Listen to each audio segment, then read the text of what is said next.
Hello दोस्तों, आप सभी का हार्दिक स्वागत है हमारे यूट्यूब चैनल पर। तो चलिए शुरू करते हैं हम लोग आज की क्लास, यानी कि 21 अगस्त 2024 के करंट अफेयर्स की क्लास की।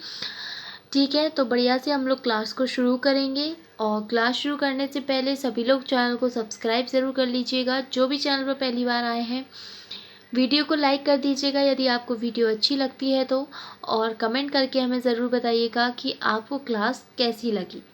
ओके, और हो सके तो अपने फ्रेंड्स के साथ अपने स्टडी ग्रुप में भी इस वीडियो को शेयर कर दीजिएगा। तो चलिए शुरू करते हैं हम लोग आज की क्लास। ओके, और आज की क्लास का पहला क्वेश्चन आप सभी की स्क्रीन पर है। हाल ही में मुख्यमंत्री बाल पौष्टिक आहार योजना किस राज्य ने शुरू की है? इसके ऑप्शंस हैं उत्तर प्रदेश, कर्नाटक, उड़ीसा या हिमाचल प्रदेश।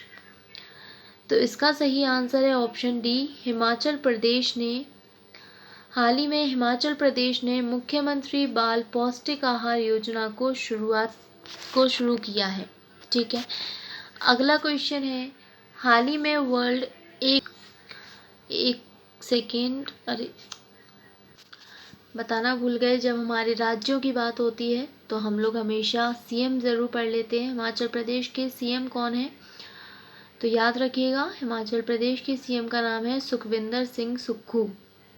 सुखविंदर सिंह सुक्खू, ठीक है, सुखविंदर सिंह सुक्खू।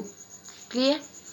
चलिए अगला क्वेश्चन है, हाल ही में वर्ल्ड इन्वेस्टमेंट रिपोर्ट 2024 किसने जारी की है? इसके ऑप्शंस हैं वर्ल्ड बैंक ने, आईएमएफ ने, अंकटाड ने या यूनेस्को ने। तो इसका सही आंसर है ऑप्शन सी, अंकटाड ने वर्ल्ड इन्वेस्टमेंट रिपोर्ट 2024 जारी की है हाल ही में। ठीक है, और अंकटाड की बात करते हैं हम लोग तो अंकटाड जिसका फुल फॉर्म होता है यूनाइटेड नेशंस, ओके लिख देते हैं हम, United Nations conference on trade, conference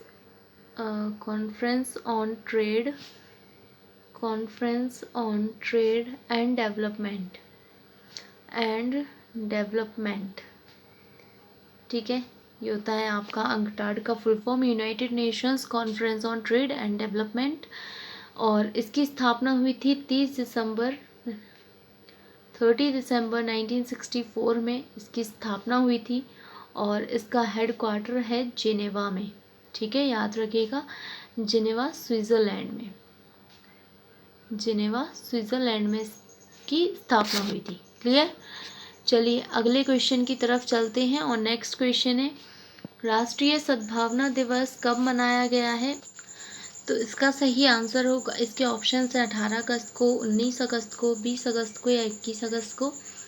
तो इसका सही आंसर है ऑप्शन सी, 20 अगस्त को राष्ट्रीय सद्भावना दिवस मनाया गया।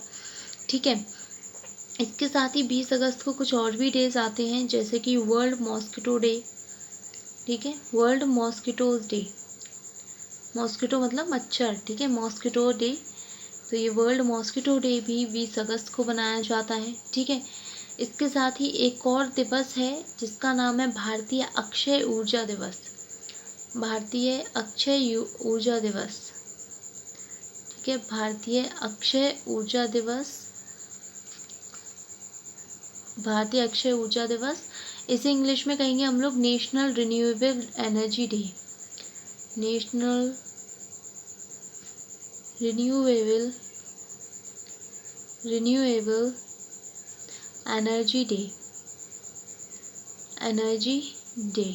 ठीक है, भारतीय अक्षय ऊर्जा दिवस भी 20 अगस्त को मनाया जाता है, और वर्ल्ड मॉस्किटो डे यानी कि अंतर्राष्ट्रीय मच्छर दिवस भी 20 अगस्त को ही मनाया जाता है। क्लियर? तो ये भी आप लोग को याद रखना है। और राष्ट्रीय सद्भावना दिवस भी हम लोग मनाते हैं। राष्ट्रीय सद्भावना दिवस देखो, जो 20 अगस्त है ना, इस दिन जो राजीव गांधी हैं, ठीक है, ये राजीव गांधी की जयंती पर मनाया जाता है। ओके, राजीव गांधी की जयंती होती है 20 अगस्त को, और राजीव गांधी की जयंती को हम लोग राष्ट्रीय सद्भावना दिवस के रूप में मनाते हैं। क्लियर? चलिए अगला क्वेश्चन देखते हैं। और नेक्स्ट क्वेश्चन है, women's under 19 T20 world cup 2025 का आयोजन कहाँ किया जाएगा? इसके ऑप्शंस हैं मलेशिया में, सिंगापुर में, दक्षिण अफ्रीका में या भारत में। तो इसका सही आंसर है आपका ऑप्शन ए, मलेशिया में women's under 19 T20 world cup 2024 का आयोजन किया जाना है। ओके, तो इसका आयोजन जो है वो 18 जनवरी से लेकर 2 फरवरी 2025 तक इसका आयोजन किया जाएगा। ओके, और इस बार 2025 में इसका कौन सा दूसरा संस्करण, ठीक है, दूसरा संस्करण आयोजित किया जाएगा। Clear, under 19 T20 world cup का 2025 में दूसरा संस्करण आयोजित किया जा रहा है। और जो पहला संस्करण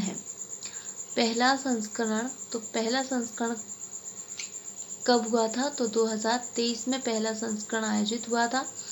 क्लियर, दूसरा संस्करण मलेशिया में हो रहा है और पहला संस्करण जो है वो दक्षिण अफ्रीका में हुआ था। क्लियर, तो याद रखिएगा, जो पहला संस्करण है वो दक्षिण अफ्रीका में हुआ था और दूसरा संस्करण ये 2025 में मलेशिया में हो रहा है। क्लियर, और इस बार यदि बात करें 2025 की, तो 2025 में इसमें टोटल 16 टीमें इसमें हिस्सा लेने वाली हैं। ओके, 16 टीम्स इसमें हिस्सा लेंगी।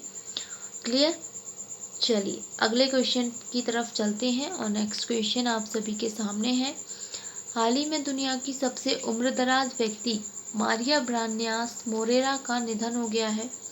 वे किस देश से संबंधित हैं? इसके ऑप्शंस हैं अमेरिका से, जापान से, ऑस्ट्रेलिया से या स्पेन से। तो इसका सही आंसर है ऑप्शन डी, स्पेन से संबंधित है। ठीक है, मारिया ब्रान्यास मोरेरा। और इनकी उम्र कितने साल, तो ये कितनी एज की थी? तो ये 117 साल की थी। ठीक है, याद रखना भाई, 117 साल की थी और इनका अभी हाल ही में निधन हो गया है स्पेन में। ठीक है, चलिए बहुत जी ली आज के ज़माने में।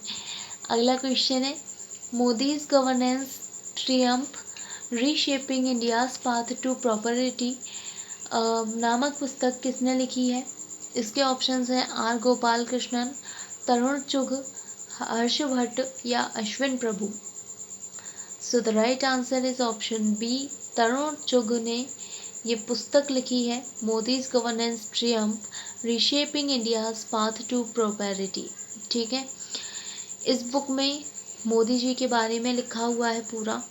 मोदी जी जो भी स्कीम वगैरह लेकर आए हैं इंडिया के लिए, ठीक है, प्रधानमंत्री हैं, और जो भी ये स्कीम्स लेकर आते हैं, स्कीम वगैरह लेकर आए हैं, ठीक है, तो इन सब के बारे में इस बुक में बताया गया है। और मोदी जी की काफ़ी कुछ लाइफ के बारे में भी इसमें बताया गया है। ठीक है, और किसने लिखा है? तरुण चुग ने। क्लियर, और इसको लॉन्च किसने किया है? इसको लॉन्च किया है अभी किसने? अमित शाह ने। ठीक है, अभी हाल ही में लॉन्च किया है अमित शाह ने। क्लियर, चलिए तो अगला क्वेश्चन देख लेते हैं। और नेक्स्ट क्वेश्चन है, हाल ही में भारत और किस देश के मध्य राष्ट्रीय जल प्रौद्योगिकी को IIT मद्रास स्थापित करने के लिए समझौता किया गया है? इसके ऑप्शंस हैं ऑस्ट्रेलिया में, कनाडा में, इजराइल में या अमेरिका में। तो इसका सही आंसर है ऑप्शन सी, इजराइल के साथ, मतलब भारत और इजराइल के बीच ये समझौता हुआ है राष्ट्रीय जल प्रौद्योगिकी को IIT मद्रास में स्थापित करने के लिए। ठीक है, भारत और इजराइल ने समझौता कर लिया है। क्लियर, अगला क्वेश्चन है, हाल ही में फीफा अंडर 17 महिला विश्व कप में किस भारतीय को सहायक रेफरी के रूप में नियुक्त किया गया है? इसके ऑप्शंस हैं रियो हलंगधर, ओबेना फर्नांडिस, जियाज मेडिना या इनमें से कोई नहीं। तो इसका सही आंसर है ऑप्शन ए, रियो हलंगधर को फीफा अंडर 17 महिला विश्व कप में भारतीय मतलब ये एक भारतीय हैं और रियो हलंगधर, इनको सहायक रेफरी के रूप में नियुक्त किया गया है। ओके, तो ये जो फीफा अंडर 17 महिला वर्ल्ड कप है, इसका आयोजन कब से कब तक होना है? तो इसका आयोजन होना है 16 अक्टूबर से लेकर 3 नवंबर तक। ओके, 16 अक्टूबर से 3 नवंबर तक इसका आयोजन किया जाएगा और इस बार इसका 8वां संस्करण आयोजित होगा। कौन सा संस्करण आयोजित होने वाला है? 8वां संस्करण इस बार इसका आयोजित किया जाएगा। ठीक है, और इसकी मेजबानी मतलब कहाँ पर हो रहा है, तो इसकी मेजबानी कौन करने वाला है? तो वो करेगा डोमिनिकन गणराज्य। ठीक है, डोमिनिकन गणराज्य, डोमिनिकन गणराज्य, डोमिनिकन गणराज्य में इसका आयोजन किया जाएगा। क्लियर। अब यदि हम बात करें फीफा की, तो फीफा का फुल फॉर्म होता है फेडरेशन इंटरनेशनल, चलो मैं लिख देती हूँ, फेडरेशन इंटरनेशनल, फेडरेशन इंटरनेशनल दी फुटबॉल एसोसिएशन, दी फुटबॉल एसोसिएशन, एसोसिएशन, और इसकी स्थापना हुई थी 1904 में। ओके, और इसका जो हेडक्वार्टर है वो कहाँ पर है? तो वो है ज़ुरीच में, ज़ुरीच स्विट्ज़रलैंड में। क्लियर, स्विट्ज़रलैंड में, याद रखिएगा। ओके, चलिए अगले क्वेश्चन की तरफ चलते हैं और नेक्स्ट क्वेश्चन है, हाल ही में किस राज्य सरकार ने महिलाओं की सुरक्षा के लिए राटीटर साथी, एक मिनट, एक ए मिटा देना, ठीक है। तो किस राज्य सरकार ने महिलाओं की सुरक्षा के लिए राटीटर साथी हेल्पर्स ऑफ द नाइट कार्यक्रम की शुरुआत की है? इसके ऑप्शंस हैं उत्तर प्रदेश ने, महाराष्ट्र ने, कर्नाटक ने या पश्चिम बंगाल ने। तो इसका सही आंसर है ऑप्शन डी, पश्चिम बंगाल ने ये महिलाओं की सुरक्षा के लिए ये एक कार्यक्रम को शुरू किया है, राटीटर साथी हेल्पर्स ऑफ द नाइट के लिए। ठीक है, पश्चिम बंगाल, तो पश्चिम बंगाल की यदि हम बात करें तो इसकी सीएम कौन है? सबसे फेमस भाई ममता बनर्जी। ठीक है, ममता बनर्जी। ओके, ममता बनर्जी। ठीक है, और इन्होंने महिलाओं की सुरक्षा के लिए इस कार्यक्रम की शुरुआत की है। ठीक है, अगला क्वेश्चन है, हाल ही में किस राज्य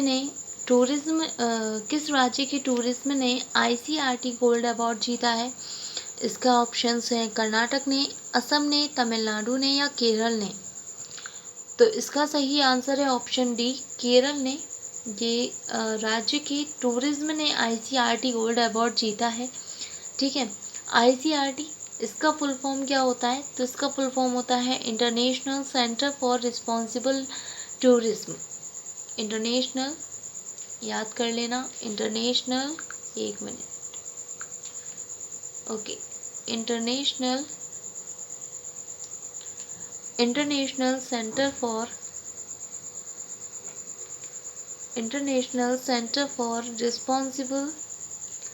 रिस्पॉन्सिबल टूरिज्म।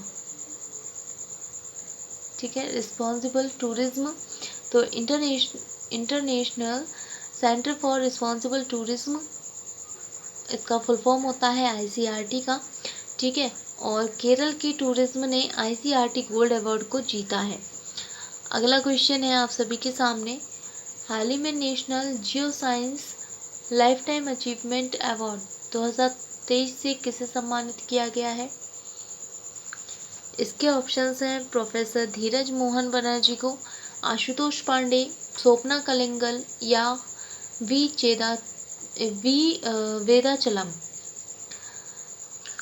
तो इसका सही आंसर है ऑप्शन ए, प्रोफेसर धीरज मोहन बनर्जी को national geo science life time achievement award से सम्मानित किया गया।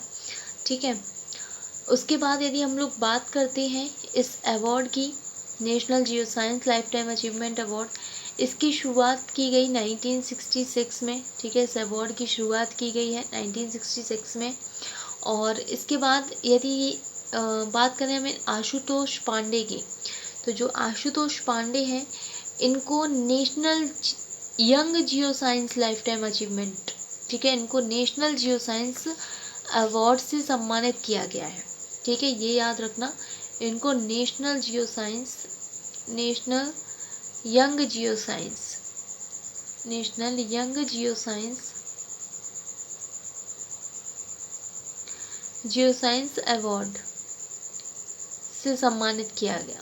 ठीक है, और इनको जो प्रोफेसर धीरज मोहन बनर्जी हैं, इनको national geo science life time achievement award से सम्मानित किया गया है। ठीक है, कंफ्यूज बिल्कुल भी मत होना।